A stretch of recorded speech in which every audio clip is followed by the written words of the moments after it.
remember the day Morgan was born as clearly as if it were yesterday. I was just 8 years old then, a skinny little girl with wide eyes and a head full of dreams.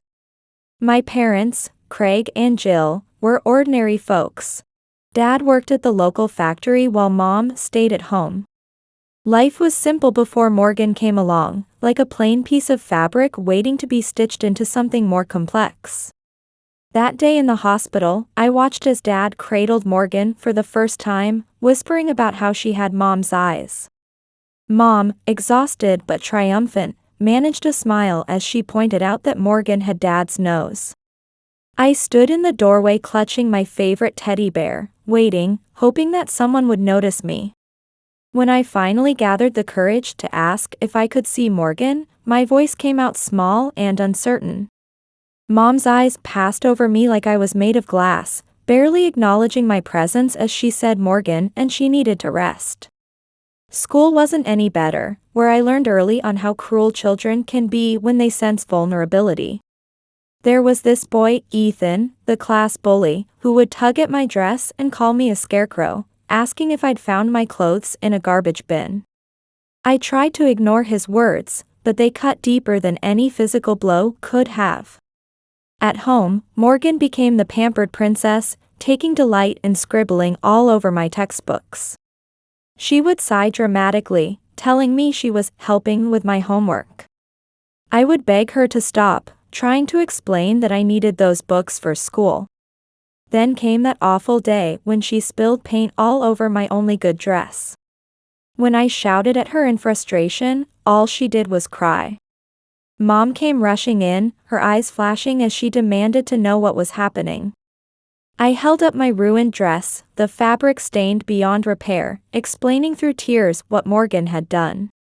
Without even glancing at my dress, Mom scolded me for yelling at my sister and sent me to my room without dessert for a week. Only Grandma understood what I was going through. Her gentle voice would always comfort me, telling me not to let my spirit be crushed. Her house was my sanctuary, filled with books and love. A place where I could truly be myself.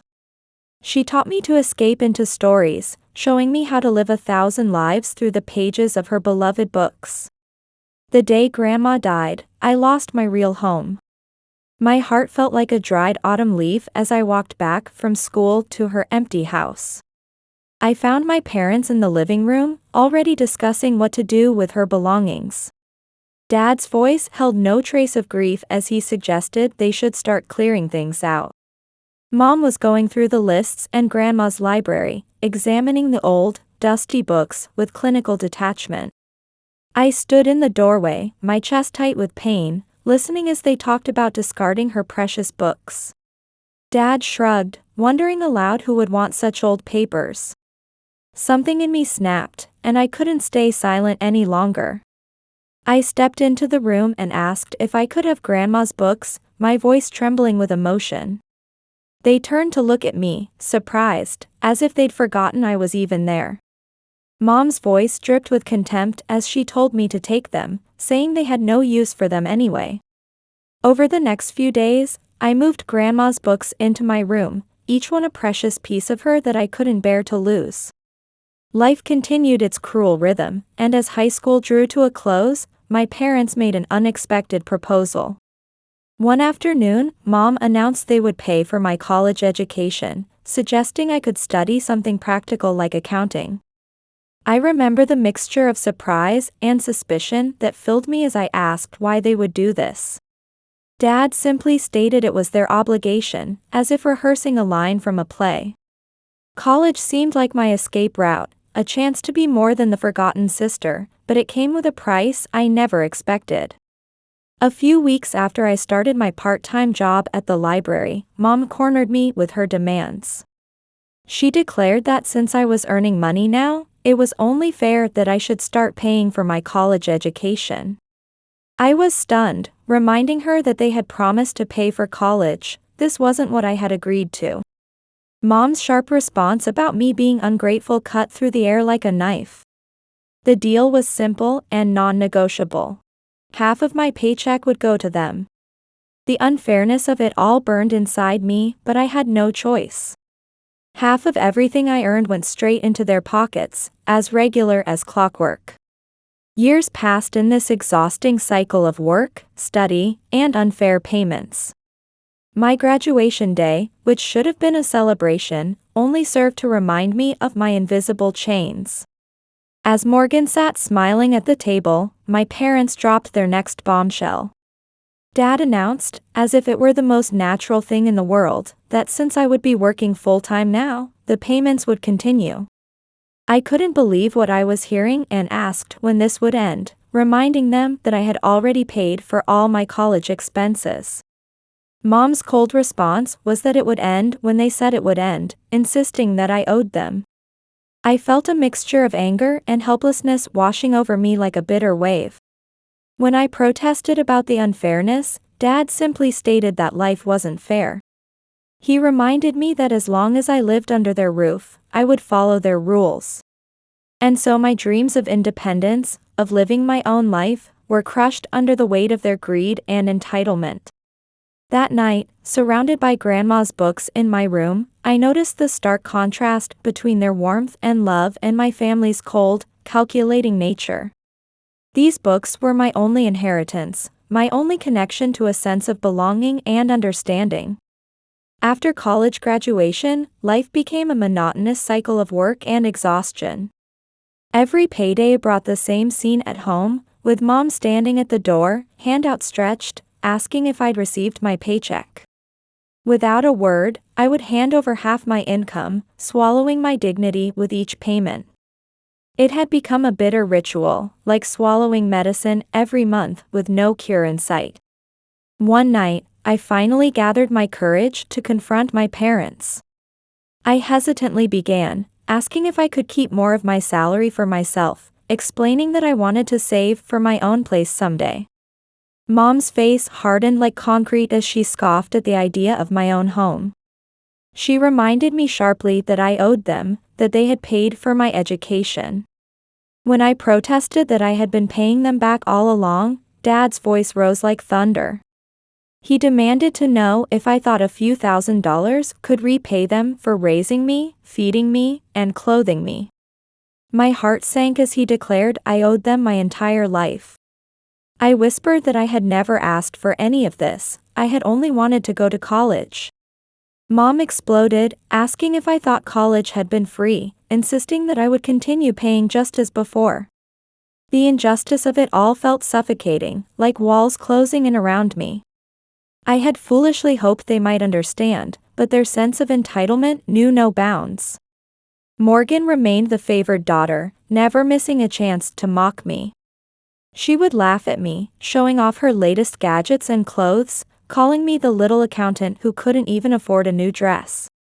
I particularly remember one exhausting day at work, when I had stayed late finishing complex reports. Coming home drained, I found my family had ordered takeout, my favorite Thai food. For a brief moment, my spirits lifted as I hopefully asked if they had saved any for me. Mom just shrugged, telling me I should have come home earlier and could buy my own with my big salary. Too tired to argue, I retreated to my room. That night, I made do with a stale sandwich and tea for dinner. Alone in my room, surrounded by the comforting presence of Grandma's books, I felt the full weight of my trapped existence. I longed for freedom, for a chance to live my own life, but every attempt at liberation crashed against their guilt trips and reminders of my supposed debt. A debt that, I was beginning to realize, probably wasn't even mine to bear. Life at home had become an endless routine of work and servitude. Every day, I would return mentally exhausted from my accounting job, only to be greeted by the chaos of family demands. One evening, I came home to find the living room in complete disarray. Dad was sprawled on the sofa watching TV, while Morgan sat surrounded by piles of clothes on the floor. Dad barely glanced away from the screen as he ordered me to clean up the mess and start dinner, saying he was hungry. I weakly protested, my shoulders slumping, telling them I had just gotten home from work. Morgan sneered without looking up from her phone, asking if I thought sitting in an office chair all day counted as real work. She suggested I try doing something useful for a change. Her words stung, but I was too tired to argue. Silently, I began picking up the clothes and preparing dinner, my heart burning with anger. The familiar sense of injustice ate away at me, like acid slowly dissolving my spirit. I was more than just a housekeeper, more than a source of income, yet in their eyes, I was merely an extension of their will, a means to an end. The next morning brought another list of demands. Mom ordered me to take Morgan shopping for new clothes just as I was heading out to work. When I protested, my voice tight with frustration, telling her I had a busy day at work, she responded with icy clarity. She asked me what mattered more, my job or my family, and the irony of her words wasn't lost on me. My job only mattered when it benefited them. Reluctantly, I agreed to take Morgan shopping after work, sacrificing what little free time I had left. At the mall, Morgan fluttered from store to store like a butterfly, her excitement a stark contrast to my growing despair. She called out to me, holding up an expensive dress, demanding that I buy it since I owed them anyway. My heart ached as I looked at the price tag. When I told her it was too expensive and I couldn't afford it, she laughed mockingly. She taunted me about being the family's highest earner yet still being so stingy. I bought the dress with a shrinking heart, knowing it would become just another link in the chain that bound me to them. That night, lying in bed, I realized my life had become a cycle of giving. I was trapped in a life of servitude, continuously giving my time, money, and energy with nothing in return, serving the whims of a family who saw me as nothing but a resource to exploit. My 30th birthday started like any other day. I woke up early, holding on to a small hope that maybe, just today, my family would remember me and we could share a moment of happiness. When I entered the kitchen, Mom, Dad, and Morgan were already eating breakfast. I said good morning in a small voice. Dad barely looked up as he reminded me not to be late for work. I waited for something more, but there was only silence. My heart shrank. To them, this was just another ordinary day. As I prepared my breakfast, I tried to hide my disappointment. The clock ticked away, each second reminding me how little I mattered to them. Just before leaving for work, I gathered my courage to remind them. I whispered that it was my birthday. Mom looked up, surprise flickering across her face for a moment before disappearing. She gave a dismissive birthday wish, telling me not to expect a party. Morgan giggled, suggesting I could buy myself something nice with my big salary. Her words felt like 1,000 needles piercing my heart. I left the house fighting back tears, feeling more alone than ever before. The workday was long and exhausting. When I returned home, hoping they might have had a change of heart, everything was exactly as I'd left it. I found Mom, Dad, and Morgan in the living room, ordering from an expensive restaurant. My hopes vanished like morning mist. I asked hopefully if we were having company. Mom replied indifferently that they just felt like having something fancy. She added that I was welcome to join if I wanted to. I watched as they placed their orders, my heart sinking with each press of the phone button. Morgan loudly debated between lobster and filet mignon, while Mom suggested ordering both. I stood there like a stranger in my own home. They hadn't forgotten my birthday. They just didn't care. I retreated to my room as their laughter and conversation echoed through the walls. Sitting on my bed, I surrounded myself with Grandma's books, the only real gifts I'd ever treasured. In the quiet of my room, I called Aunt Shirley, the only person who had ever shown me real kindness. Tears welled up at her warm and simple, "Happy birthday, Ashley. How are you doing?" We talked for a while, and she shared memories of Grandma that made me smile. Then she said something that stopped me cold. She mentioned how proud Grandma would be, explaining that she had always wanted the best for me, which was why she had left money for my education. I felt confused and asked what money she was talking about. She told me about the money Grandma had saved for my college education, asking if my parents hadn't mentioned it. My world started spinning as she explained how determined Grandma had been to give me a good start in life.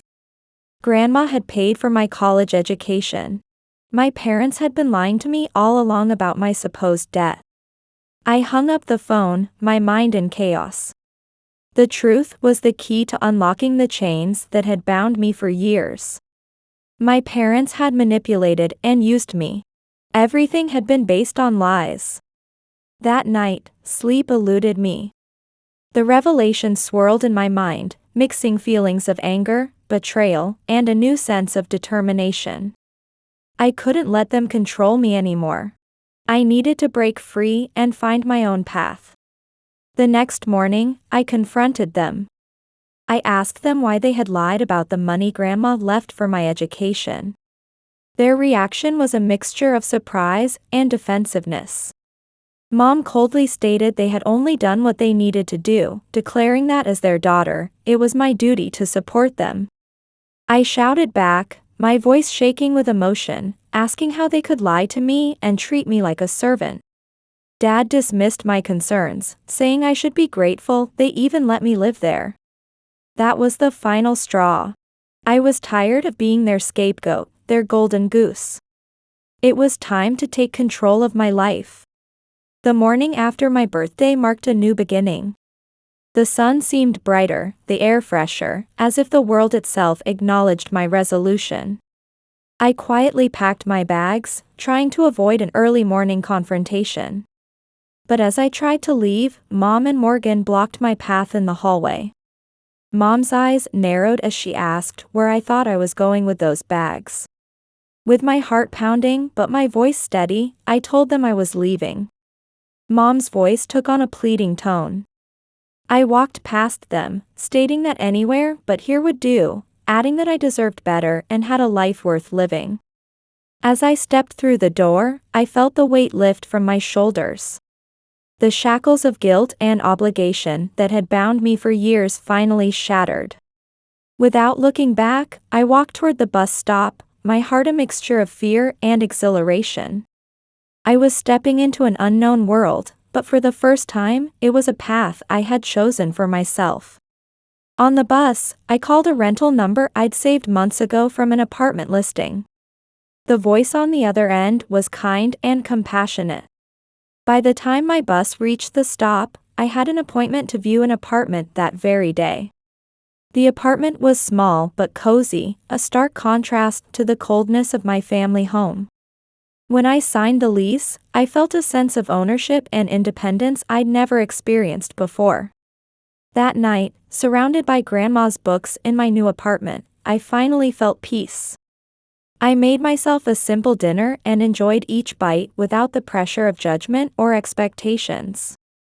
The phone rang several times that evening, my family's number flashing on the screen, but I didn't answer. They would no longer control my life.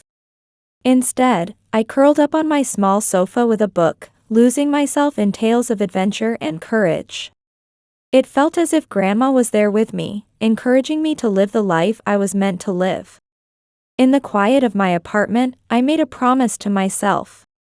I would live life on my own terms, find my own happiness, and transform from the forgotten girl into a strong, free woman who controlled her own destiny. Moving into the new apartment felt like beginning a new chapter in my life. Having my own space meant I could finally use my salary for myself. It was a revelation to discover what I could do with my income when I didn't have to give half to my parents and sister. I could eat well, wear stylish clothes, and take care of myself for a change. One of the first things I did after gaining independence was completely reinvent myself. I got the stylish haircut I'd always wanted but never dared to get, and bought new clothes. I went to work each morning with pride and joy, wearing clothes that made me feel confident and happy.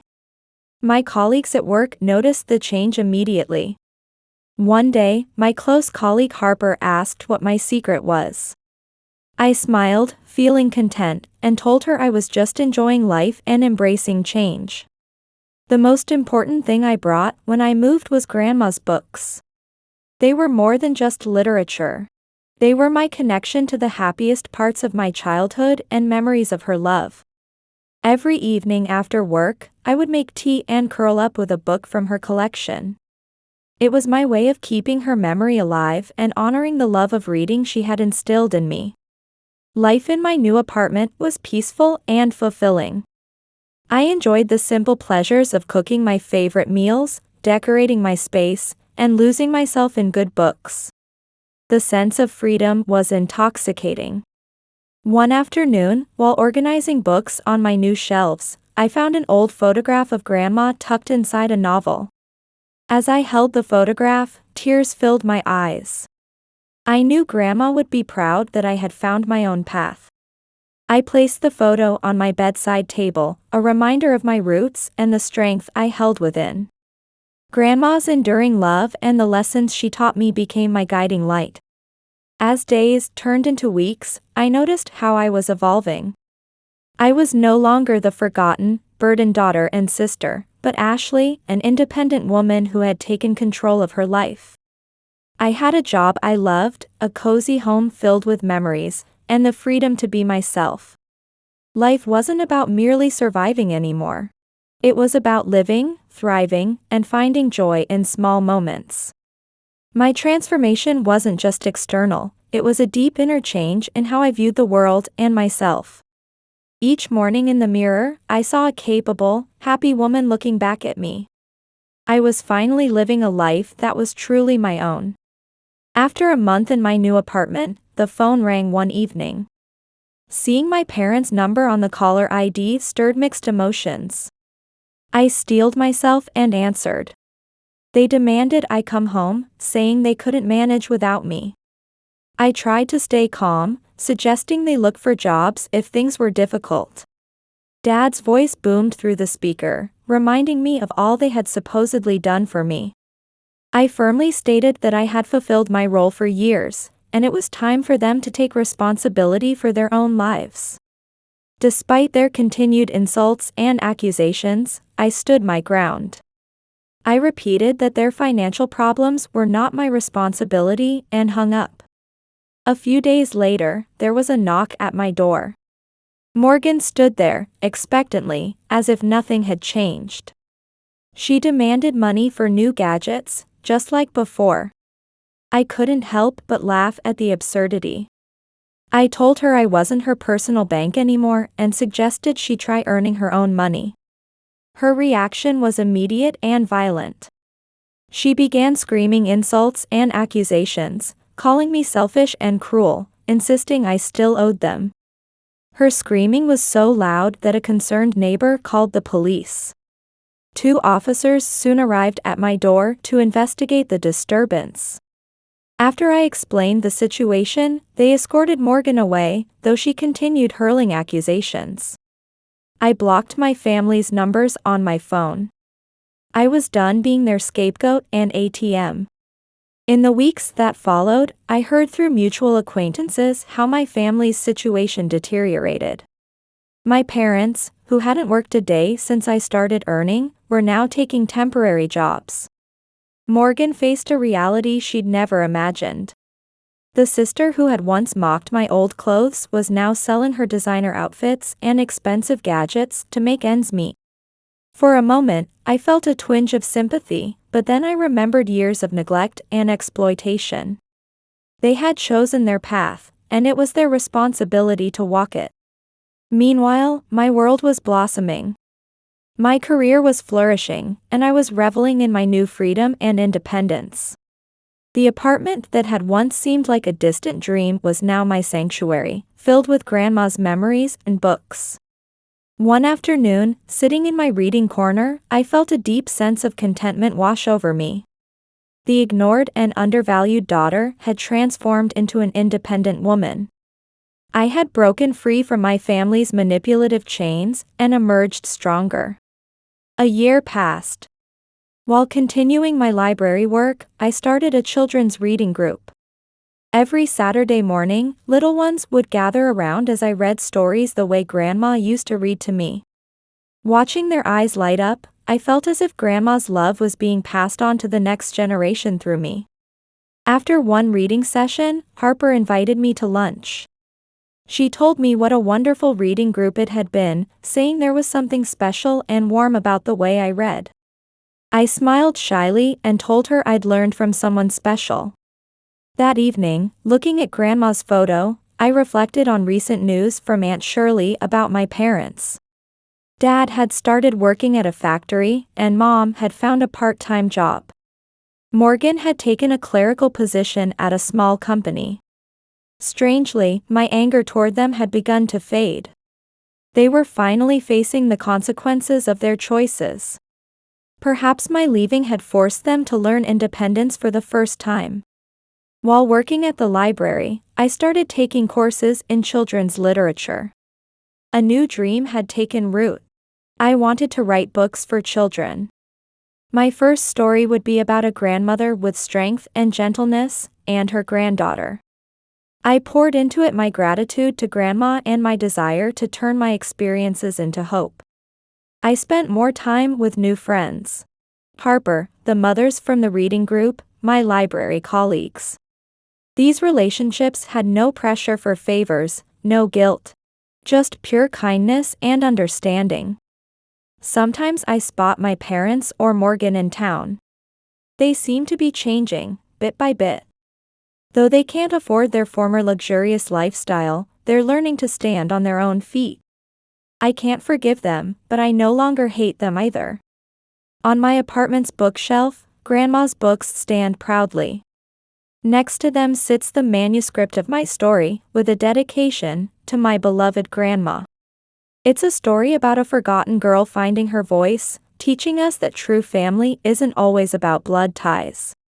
Now I have a family of my choice. I have friends who understand me, the children from my reading group, and Grandma's presence watching over me. Deep in my heart, I know this is where I truly belong. Looking back, that day's decision wasn't an ending. It was a beginning. The lost girl became the protagonist of her own story, starting a new chapter. And now, I live my life with pride. Grandma, are you watching? I've finally found the life you always wanted for me.